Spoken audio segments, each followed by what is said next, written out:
Good morning guys. Ito, last day po dito sa sa resort ng Pera Mercedes. And 2 days and 2 nights po kami rito. So, praise God po and God bless po sa Kapinig family. Ayan. So, hindi na ako nakagamit yung lavalier. Meron pala dito. Ha? Oo, dala ko.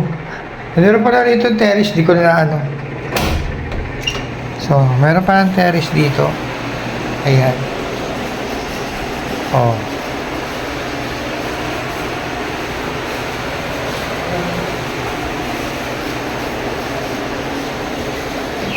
Ayan yung kapitbahay. Wala namang kapitbahay.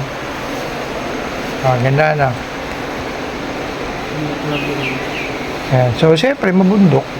Mga talagang may terrace pala dyan. yes. Oh. Ayan. Ayan yung terrace. View ng terrace.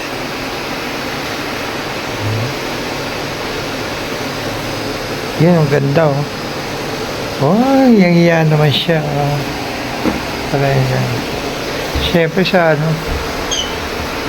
tingnan mo sinarado.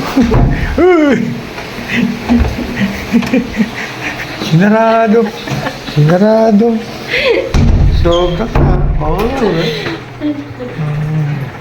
So, packing na kami. Chinelas? Ayan yung chinelas. Sasauli namin yung mga bag namin.